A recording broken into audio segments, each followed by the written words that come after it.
Hey everybody, and welcome back to the Illumineers Quest Podcast, where we talk everything Lorcana, not just the Illumineers Quest product that is hot off the press. I'm Zach. And I'm Jacob. And thanks for coming on this journey with us. Okay, while it isn't all that we talk about, we are talking about it today. This is finally our Illumineers Quest reviewing Illumineers Quest episode. So we will give you timestamps and stuff. We're going to do a spoiler-free section that talks about like overall gameplay, overall setup, overall thoughts on it. And then we will have a spoiler section that dives into the thoughts of the game on some of the more spoilery side of things, the golden card, or golden pack, I guess, whatever you want to call it. Some mechanics of the game, some cards that Ursula has, some thoughts on other things that are a little bit more on the story side of it, and kind of go from there. So if you're listening and you don't want any spoilers, don't worry. We'll be very clear when the spoilers are coming and when they're ending and everything like that. And so you won't have to have that spoiled.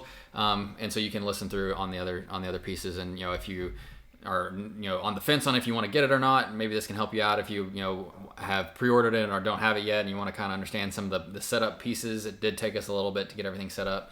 And we messed it up the first time, which we mentioned last episode. So we can help you avoid those as well.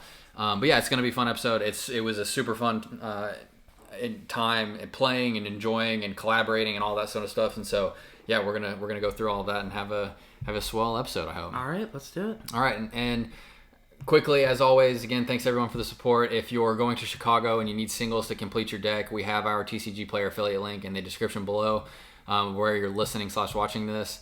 And you can help support the podcast in that way by buying your singles through our affiliate link and getting them for Chicago. I know it's a really important time to get your decks built if you're going to Chicago in a couple weeks. So please, if you're interested, it helps us out tremendously. Okay, card of the week. I picked last week, so you got one this week? Yeah, I think I'm just gonna go Mulan, and I know that's a crazy one, and we talked about Mulan last time. But the reason I'm doing it is because it's in the Illumineers Quest box. No, I think it's so. I think it's on theme. It's obviously an important card. But so yeah, Mulan Elite Archer.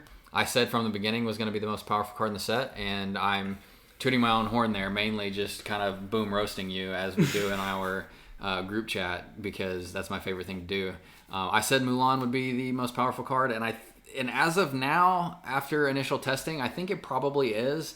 I'm not saying it's the best card. I'm saying it's the most powerful card. I think that's right. I think it's the most powerful card because if you have a Mulan shift target on the board, and you've got a couple characters on board, like questing even one of them is just asking for disaster. Absolutely. So again, Mulan Elite Archer is the 6-cost inkable Ruby legendary with 2 strength, 6 willpower, quests for 2, and has 3 abilities, so she shifts for 5.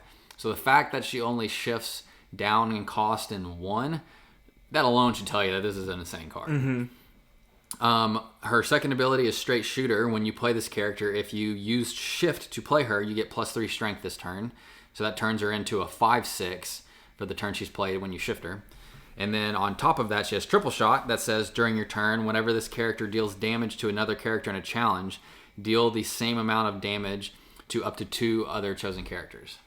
I mean, if there's an ultimate Lorcana card that's all about going into battle, has to be Elite Archer. Yeah, and I mean, it very well could be a one-sided Be Prepared.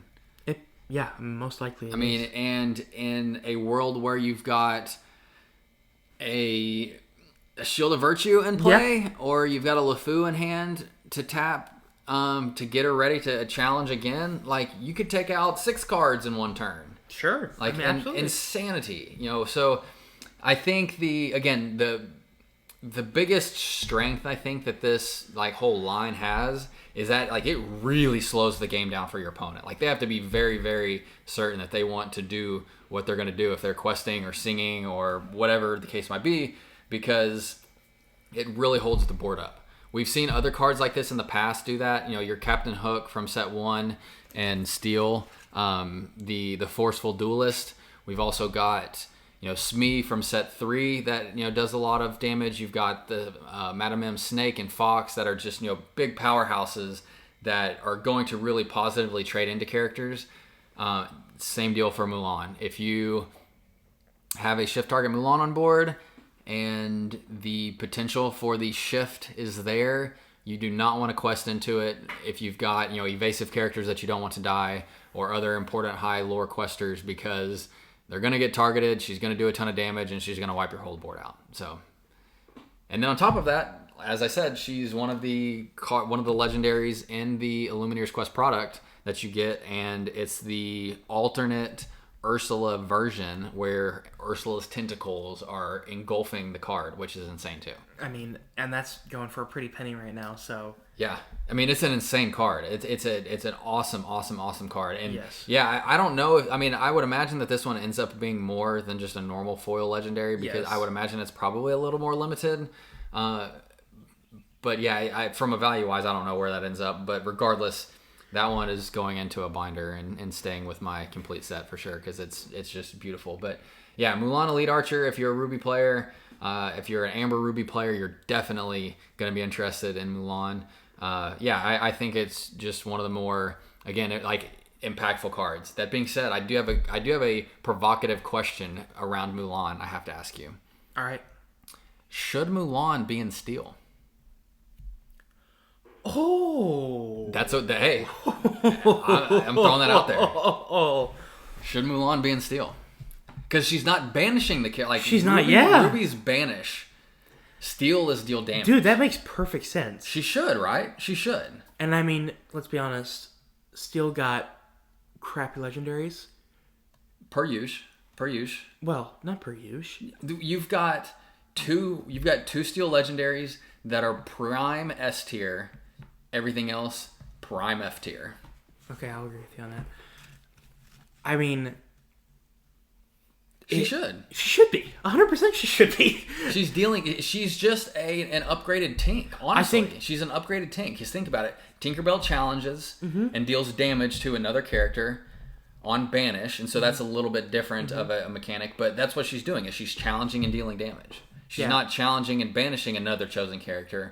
Or challenging, and if you banish this character, you get to banish another chosen character, like your Prince Eric from set 3.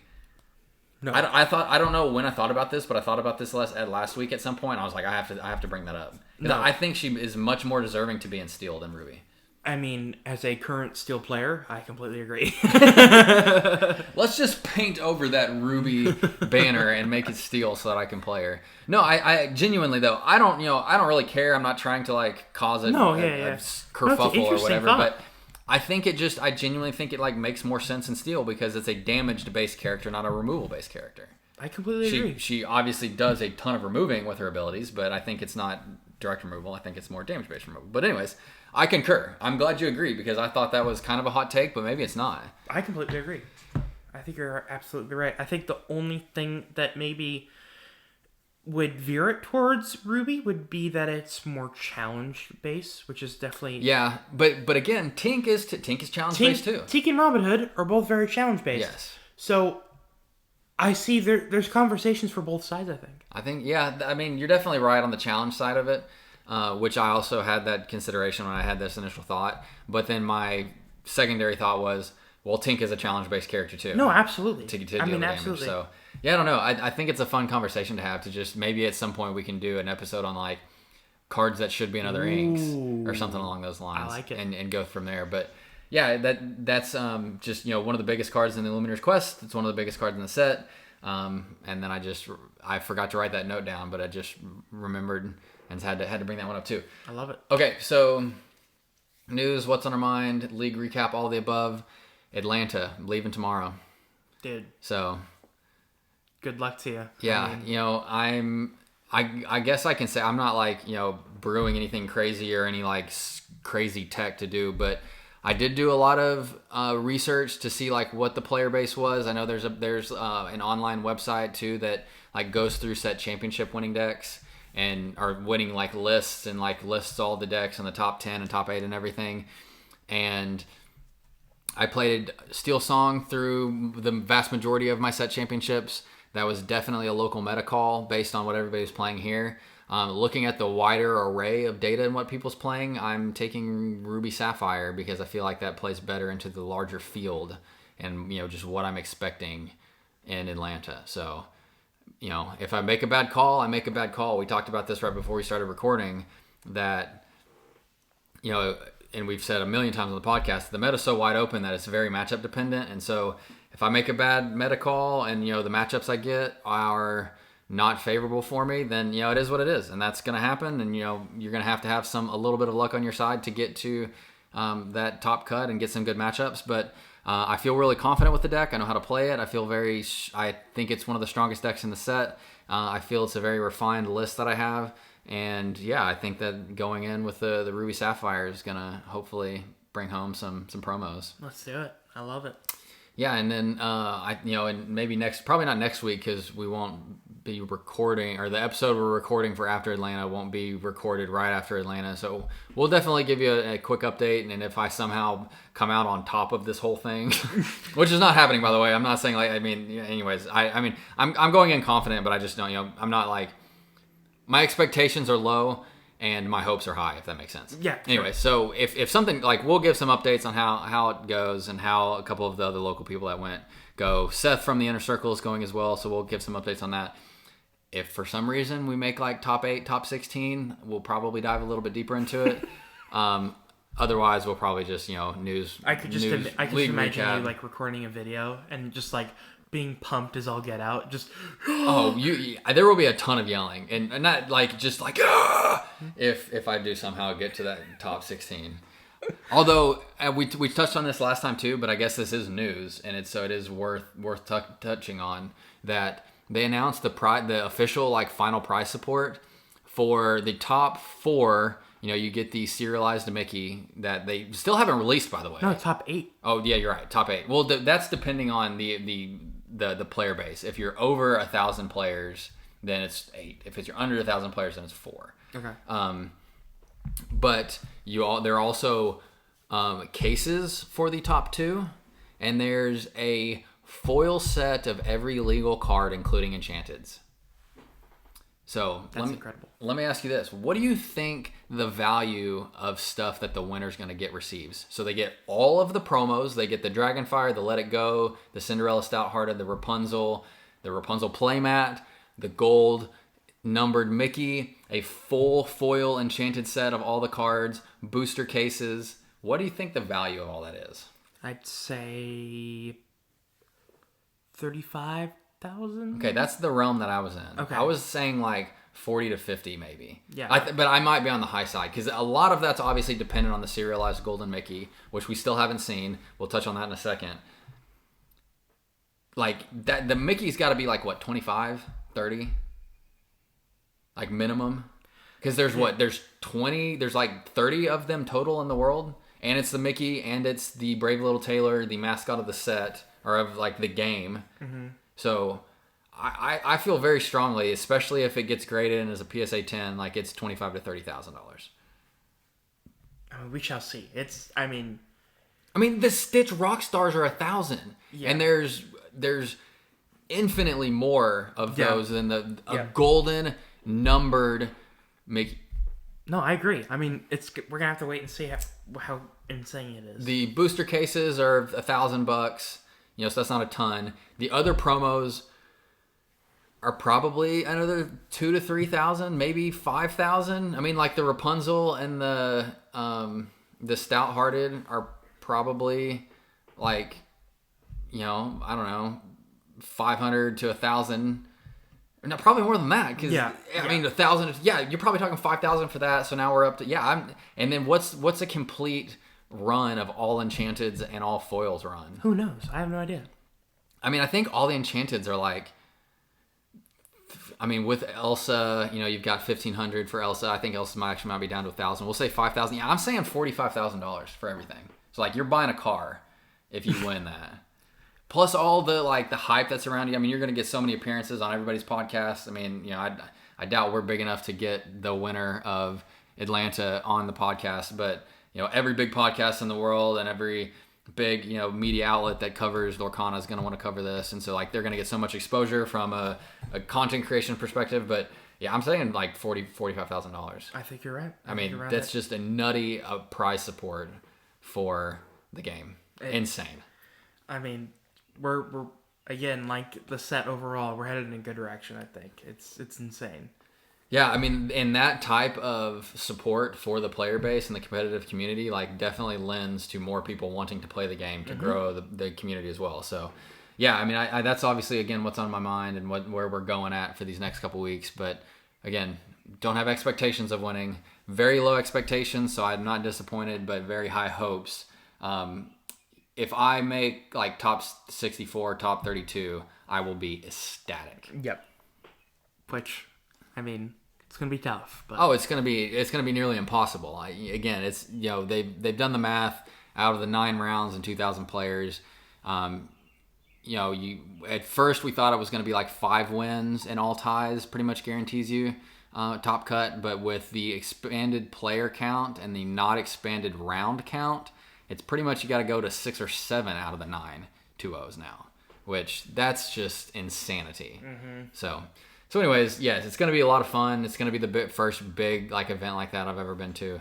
Will be a good learning experience and good like getting ready for the other challenges that we're going to, like Dallas and everything else later this summer. So you ready to jump into Let's do it.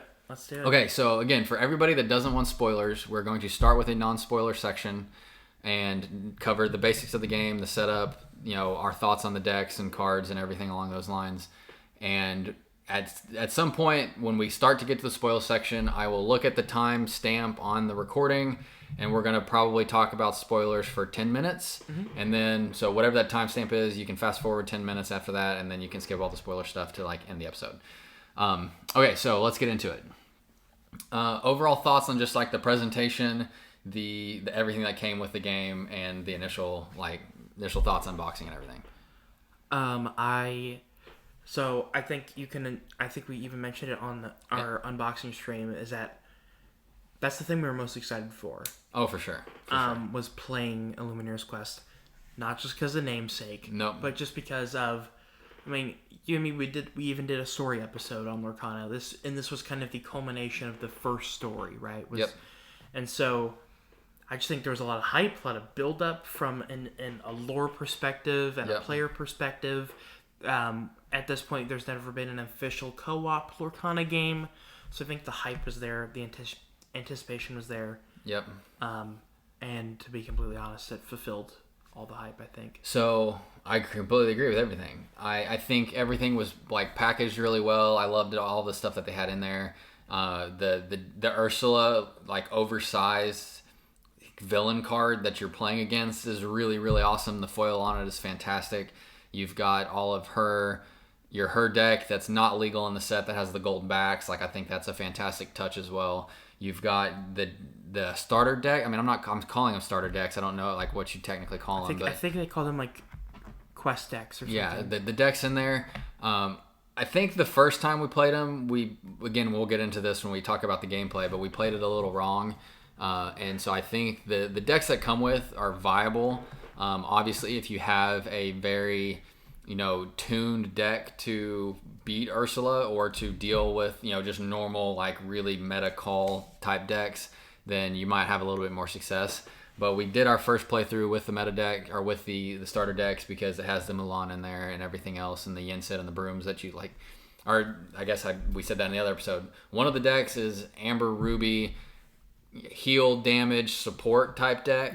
It's got a lot of characters with support, like Hey and the Amber Mulan from set 2, and a couple other characters that give support, and like the medallion weights, I think they're called, from the new set that gives a character +2 strength, and you get to draw a card. So again, like more support and impacting in the challenges. And then the brooms deck is a lot of obviously broom recursion and ability to draw and do fancy things with the actions and songs. So that's what you get if you're playing out of the box, which we did the first time. And I like the decks in general. I think they're definitely they're not the most powerful decks of all time, but they're definitely playable, and they're definitely capable of beating Ursula. There was some cards when we were going through it. I was like, oh, that's interesting. Like, that's fun. It's definitely capable of beating Ursula. So it's good to see that if you buy this and you're new to the game, then you can use these and play it and have fun with those decks. Absolutely.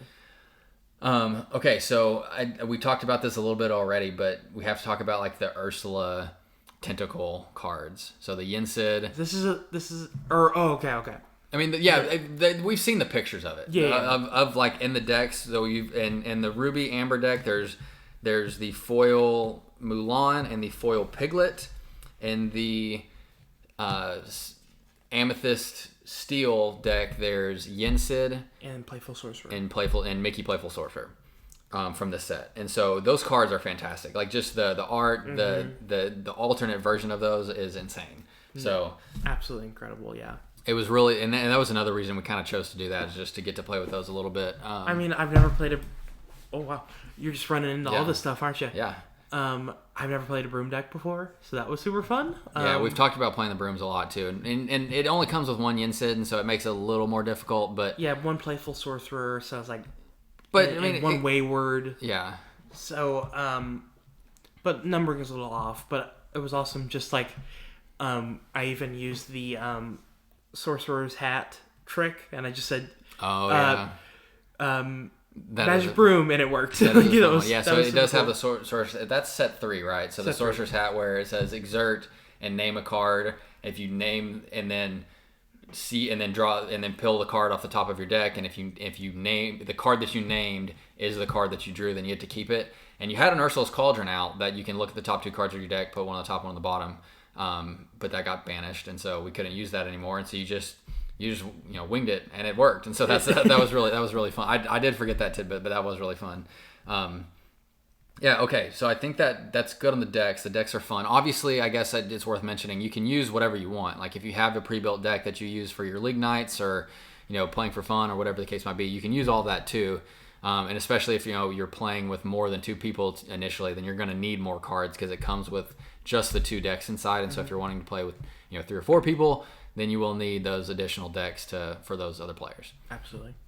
Okay, without spoilers, let's just talk about, or no, I guess we got to get into like the game setup, because we can talk about some of the rules and stuff and like kind of how to set it up first. So it has I think, was it just the chapter 1, or is it the starter decks that the little like play set, that little play mat kind of comes in, where it has like the little boxes around it? It's I think deck, discard, so it has this little, I guess sheet is the best word to use, and on it has like kind of a graph or chart of like where to place things. And so you place Ursula's deck here, you place Ursula's discards here, you place Ursula herself in one of the locations, you place Ursula's hand in another one of the little spots, and then her inkwell is over to the side. Here's a play area. And then Ursula's play area. And so the way that it works is again, we talked about this in the last episode, but it's really cool because her abilities scale with the amount of players you have. And that main ability is the amount of cards she draws. And so if you're playing with 1 or 2 players, she draws 2 cards to start.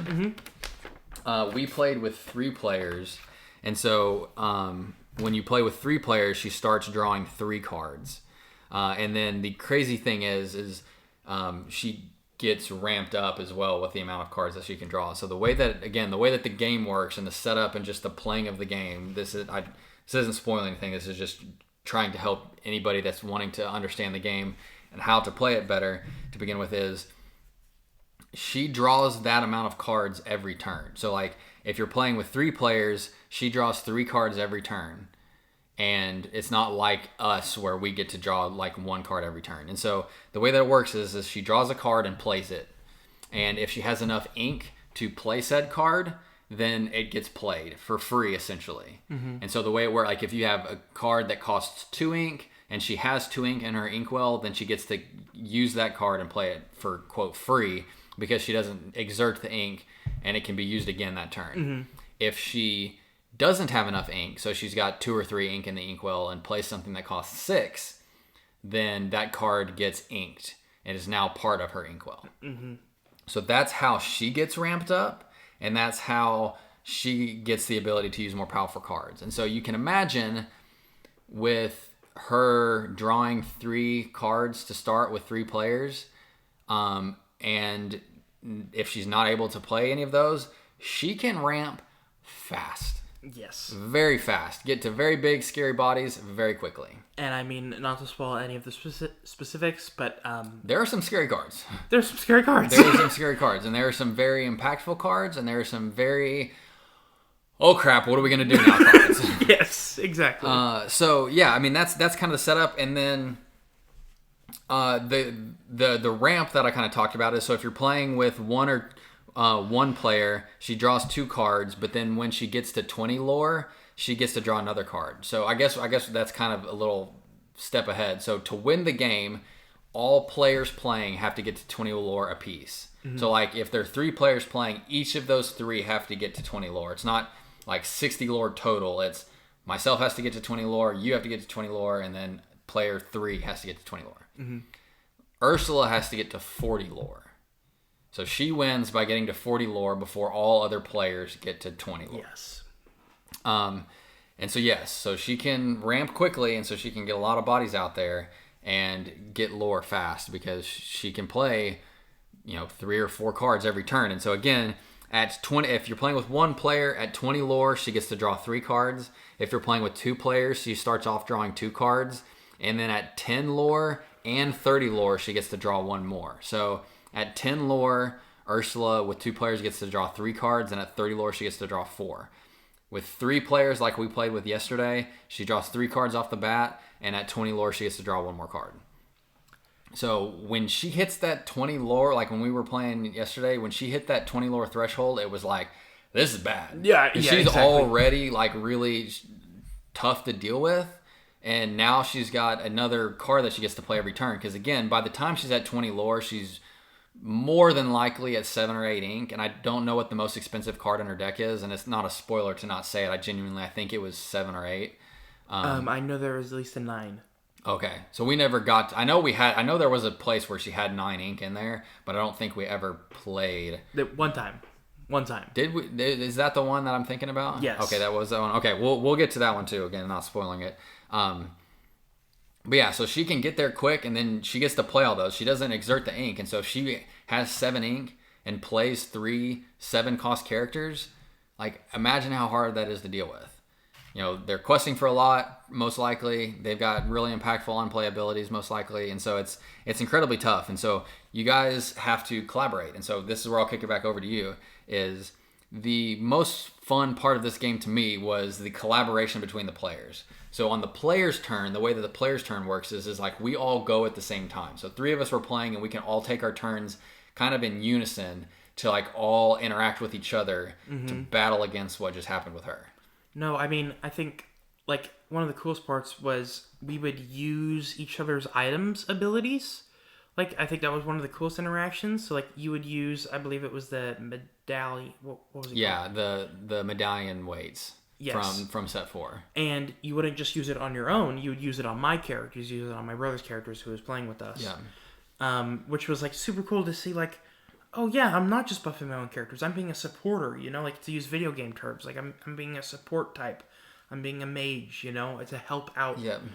My other players. I think the best move we had was you playing second star to the right on your brother. Because he was playing his Jafar wheel deck. Mm-hmm. And so he had a whole new world, and we were kind of out of cards and out of options on ways to deal with her. And so that gave everybody 7 new cards. By giving... So, yeah, this was the craziest. So I exerted close to all my characters on the board to sing second star to the right, to give him 5. Yeah. And he drew Whole New World on his fifth card. Yeah, and so we were able... So on the same turn then, he now has 5 more cards and can a Whole New World for me and you to get more cards. Exactly. And him, obviously. But yeah, so the collaboration between the players like that, I would say, is probably paramount. I mean, I'm sure you can win without being very interactive with each other like that. But that to me was the most fun part of the game. In the same vein of multiplayer... you get to collaborate. I mean, multiplayer is fun for a different way because you get to wheel and deal and try to make alliances and whatnot. But it had that same like feel to it, which we haven't played multiplayer in forever. But it definitely had that same feel where it was like, okay, what can we do to to deal with these threats? Yes. Because Ursula's turn 3 or 4, she's most likely playing 3 or 4 cards. And I mean, to that point, like you're collaborating because Ursula is so strong? Freaking powerful. Is that strong? And I said it in the last episode, but they did such a good job. I mean, the card that you're playing against, it's literally called Ursula, Ruler of Lorcana. Yeah, Ruler of Lorcana. Which is a spoiler that was on the box. No, it's not a spoiler. I mean, that's just Ursula. So they did such a good job. She felt so powerful. Like the first time we played, especially, it was like, oh, we're playing normal difficulty. I literally don't know how there's 2 steps above this. Yeah. Like, so I'm glad you said that, because that's the last thing that I think is non-spoiler that we can talk about. So on the biggest difference for the player's ability to interact with Ursula and to win the game is depending on your difficulty level, each turn, each player has an opportunity to pay lore, to like lower their lore count to gain an ability that difficulty allows to try to gain an advantage. So I'm not going to go through all of them because it would just be too long. But our favorite one is the 3 lore one. Yeah, we were playing on normal difficulty, and so on normal difficulty, you have the option for 3 abilities on your turn. You can pay 1 lore to gain +2 strength for this turn. To a chosen character. Yeah, to a chosen character. So you can give a chosen character to help you into a challenge. You can pay 2 lore to give a chosen character resist +1 until the start of your next turn. So again, you have the ability to help them live through challenges, and then you can pay 3 lore to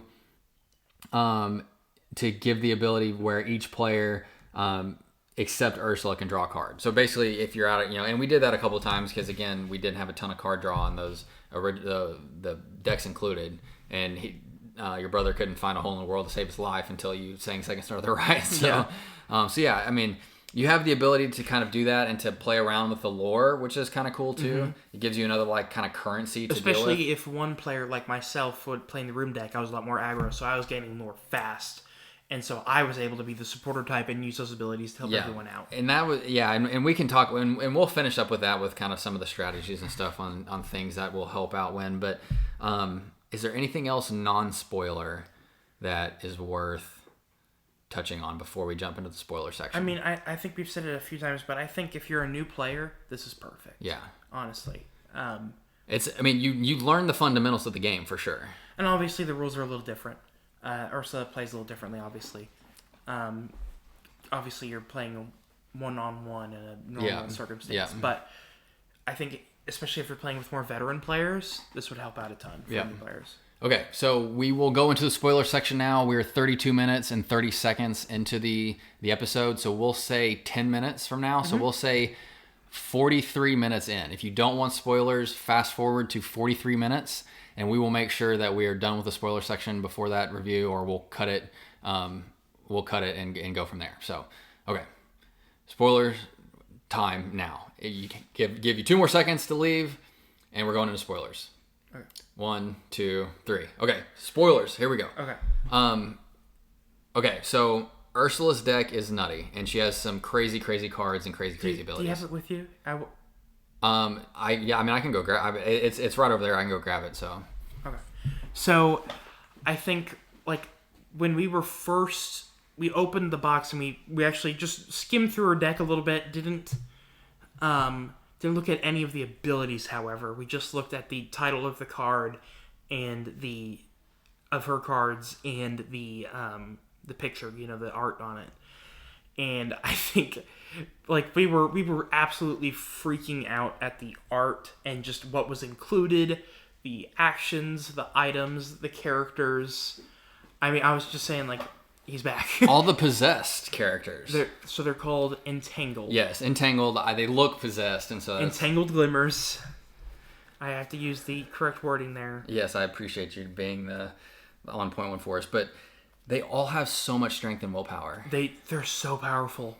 There's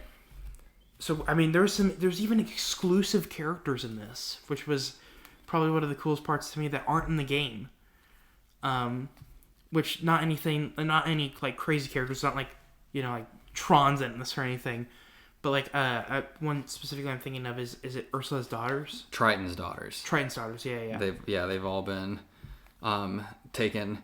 And then, the characters are insane, but the actions and items are by far the most annoying because, I'm just going to go through these a little bit.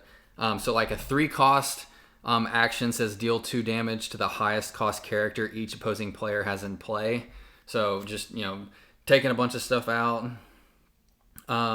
Opposing players can't use battleground abilities is another item that stays on play. And it's a 0-cost item. Yeah, it's a 0-cost item, so that always goes into play. A Gaston that says when you play this character, deal 4 damage to the opposing character with the lowest cost. So he's banishing somebody. When they do, there's another Choppy Waters, which is the deal damage. Lash Out. Each opposing player chooses and banishes one of their characters. That's a 2-cost ability. Deal 2 damage to each opposing character. There's a ton of evasive that you have to deal with. A couple bodyguards. Tsunami. Oh, this one's only 7. Oh, it is only 7. Okay, so the one that we were talking about earlier is we were like very, very close to like turning the corner to like getting to where we need, and Ursula was at like 35 lore. And then she pulled the Tsunami, which is banish all Which I was characters. saying that we went through all the cards at the beginning, but didn't look at the abilities. Yeah. So we had no idea what was coming. We had no idea. So there's one. The Tsunami says banish, just straight up banish all characters for 7 ink. But not hers. Yeah, not hers. Just opposing characters. So yeah, then you can get into a bunch of other ones. I mean, I'm trying not to take too long to go through this because we've only got 5 minutes left to talk about everything. But yeah, it's really fun because since she can play 3 card, like again 3 or 4 turns in, she's gonna have enough ink to be able to play everything that turn. So the way that most turns played out was she plays an action and 2 characters or something along those lines, and those 2 characters are going to be insane bodies. Like that Ana is by far the most annoying one. Yeah. Right. There's an evasive Ana that's like 5 or 6 cost. Tamatoa is pretty annoying. 6. So Ana, there's an Ana that is a 5 strength, 6 willpower, quests for 2 with evasive. Just impossible to take out because it's evasive and has such a willpower. Tamatoa says when you play this character, opposing players choose an item and banish it, and there was one that like exerts all the players when you play it. Was it Bruno? It was Bruno, I think. Was that the crazy one? It very, very well could have been. There's the Hexwell Crown, which is also important because we got to get to that one before we finish. From the story perspective, that she just gets to draw another card. It's an item that stays on the board, and every turn, she's drawing 3 cards when this is on the board, she then gets to draw 4 cards. And so, from a strategy perspective, I don't think this is giving anything away, and we'll say it again in the non-spoilers section when we finish this up, because we do need to say, definitely want item removal. You have to have item removal. I agree. If you don't have item removal, you're going to have a bad time. I agree. No Benjas, no... Aladdin's even from the new set. Yeah, you're going to need item removal because her items are incredibly powerful, and they stick around, obviously, because they're items. But, yeah, so what are... From a story... Okay, so from a story perspective...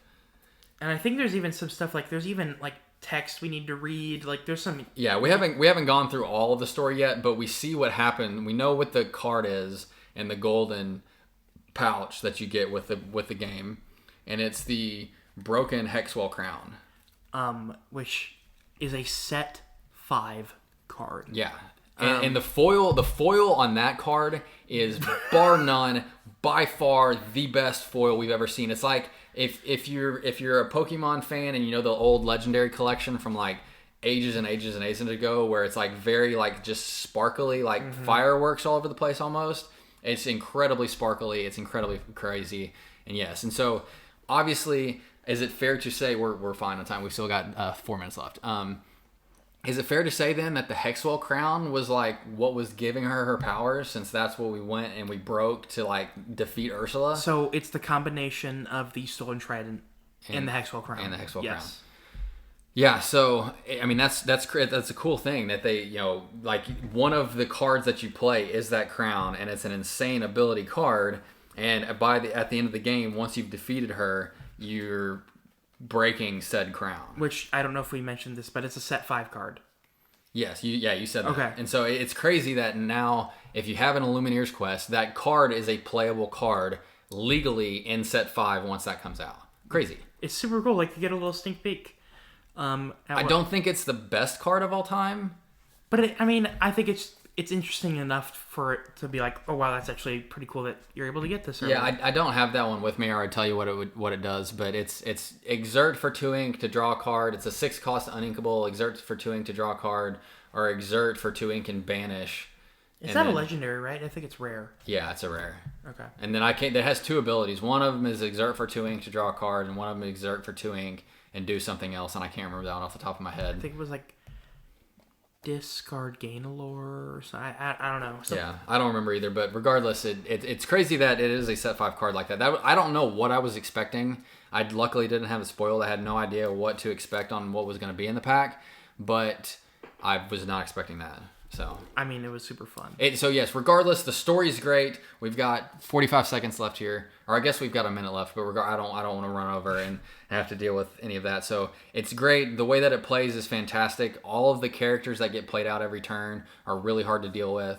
The actions and items are very, very difficult to deal with, and the difficulty gets ramped up and leaves you less ability to deal with some of the stuff like drawing cards and whatnot. So yeah, it's really, really fun, and it definitely has replayability because we played it twice. We lost once, we beat her once, but it's very different every time, just like a normal game of Lorcana, because she has a deck of cards and you shuffle it, and it's going to be different on what comes up. Absolutely. So, all right. Any final spoiler? We've got another minute, but I think I'm going to be done with spoilers because I'm too afraid, and I don't want to have to go in here and edit and I'm fill up space and everything. So I think I'm good on spoilers. Okay. So non-spoilers, we're back non-spoilers. I'm giving plenty of time before anybody that's coming back is going to be worried about it. So no more spoilers from this point on. Let's get into just like a few tips and tricks, and then we'll call this one good. All right. So we said this in the spoiler section, although maybe we should wait and say this one a second time, making sure that everybody's back yet. But main tips and tricks would be, you have to, Again, I said this before, I don't think you have to, but one, it makes it the most fun, and two, it definitely helps on collaborating the moves that you're making with your other player. So it's like, I'm going to play this and take this out. If you can play something and take something else out, or I can binge and take out this item, if you can play something to draw cards or whatever. And like A Whole New World is the perfect example. When your brother was getting ready to play A Whole New World, it's like, okay, let us play our stuff first, because we're going to get all our stuff done and empty our hands completely, and then get more cards to be ready for our next turn. Absolutely. So the collaboration between players is, to me, what makes it the most fun, because you have that interaction, you have that collaboration with your friends that you're playing with, but then it also does genuinely help you win the battle as well. I mean, it really does. It's creating that environment of like you are Illumineers and you're battling Ursula together. Yeah. And again, we said this in the spoiler section too, but we didn't like read through all the cards and all the story on all the subtext on everything. But I guarantee you, there's a lot of story elements in there that we can piece together from the actual like lore behind the story on like how some of the stuff actually went and how some of the things got wrapped up in the whole story. I'm sure that'll come up in an upcoming episode. Yeah, and we'll definitely have to follow up on that one. But we're definitely after time now of when that came back. And so I said this in the spoiler section, but I want to say it again for people that didn't want to get spoiled. You should play item removal. We'll say that. Because just like a normal deck, this again isn't spoiling anything, but Ursula has basically a normal deck. She has characters, she has items, and she has actions. Just like any other normal deck or character or an opponent that you're playing against. She has it all, and so you have to be ready to deal with it. And if you can't deal with the items, it's really hard to outrace the items, I would say. Like, almost impossible. Yes. I'll say this one because it's not really spoiler, because it tells you to start with this card. I think it's a little spoiler, to be honest. No, because you have to set, like, it tells you to do that to set the game up. Okay, I won't. If you want me to say it, I won't say it. But it's not a spoiler because you have to do it. You have to start the game with it. I know. I understand. I would be extra cautious. So yeah, I mean, you got to deal with items. If you can't deal with items, I would imagine it's going to be very, very difficult. I'll say that because I agree. I can't think. I don't think we would have even had a shot if we weren't dealing with items. So, and we were playing on normal too. I think again we played it a little wrong. I'm pretty sure, and I said I would mention this, but the way we were playing it is the way that the rules are worded is that the stuff that she plays gets revealed, and then if she has the ink to play it, she plays it, and all of those abilities are then like resolved for free. And so we kind of took that to mean that they quest that same turn, but I'm pretty sure that it's just like the ability, like the on play or on card abilities that they have, like any other card that has on play abilities, is what gets resolved. but they're not supposed to quest. And so we made it a little harder on ourselves because they were getting played, having their abilities, and then questing too. So we just made it even more difficult on ourselves. But that being said, yeah, so she has like a normal turn like everything else. Like you draw the cards for Ursula, you play them, you have the effects, and then the next turn she can then quest with them. And it's really, really fun. I mean, everything else is really reminiscent of a normal Arcana game, but all in a cooperative way, which is really fun. So, okay, any final thoughts? I think that pretty much covers it. I mean, again, I highly recommend it if you're not competitive. If you have people in your family that don't spend all the time to play competitive Lorcana or to play like normal leagues and build their own decks or whatever, this is very, very fun. And I'm really excited to have my family members that don't, have the time to take it as seriously as I do, for building your decks and, watching the meta and all that sort of stuff. Like this will be fun to interact with them and then have them learn the game and be a part of the journey, if you will, of playing the game with us. So it's very, very fun. Genuinely recommend it. No, I couldn't agree more. I think it filled all the expectations. Absolutely. I mean, I think it was a good value too. I mean, I guess the last thing I'll say, if you're still sticking around, is $60 is a ton for the game. I mean, don't get me wrong, that's a lot of money for like essentially a card game, board game type. Because that's what you're playing with it. And I think most of like the family type games that we buy are usually in like the $25 to $35 range. So it is a little bit more expensive, but I think we said this at the beginning too. The Mulan card that's in the deck is currently, I think, like $50. And so, like, if you really want to just buy it and play it and sell that one card and get your money back, and fill that your deck with something else, then you're, I think you financially could sell make that work. And basically buy a playset of the actual Mulan. Regular. So that's very true too. So it is an expensive upfront investment.